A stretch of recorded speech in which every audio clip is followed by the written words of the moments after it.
Naapektuhan ba ang buhay mo? Naapektuhan ba ang kaluluwa mo? Naapektuhan ba ang espiritu mo? May manifestation ba sa iyo? Kaya nga ang ating team Christ Revealing Worship. Yeah. Amen? Amen. Kailangan nakikita. Yeah. Mangyayari lang yan kung kilala mo yung Kristo na sinasamba mo. Amen. Amen? Amen.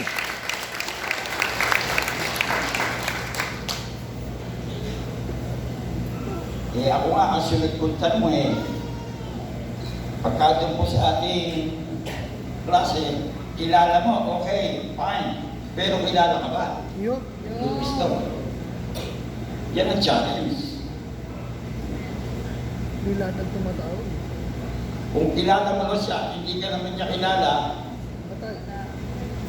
Dead boy. pero kapag ikaw ay nakakadanas na ng persecution, nakakadanas ka na ng trials and suffering because of your obedience to Him, Hallelujah. then I would say, God knows you. Amen. Amen?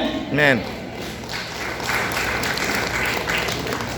Ano ba ang worship na dapat natin na binanggit sa New Testament? Yung tinatawag pong self-imposed worship. O ang tawag din asceticism. Yung sinabi dun sa Colossians 2:20 to 23. Ito po yung mga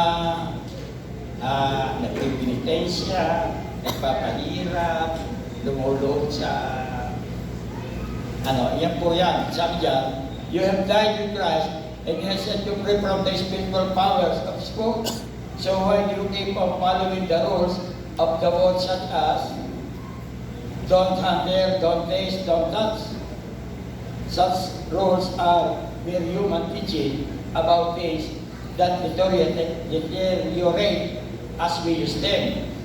Pero these rules may seem wise because they require strong devotion, pious self-denial, and severe bodily discipline. But they provide no help in conquering a person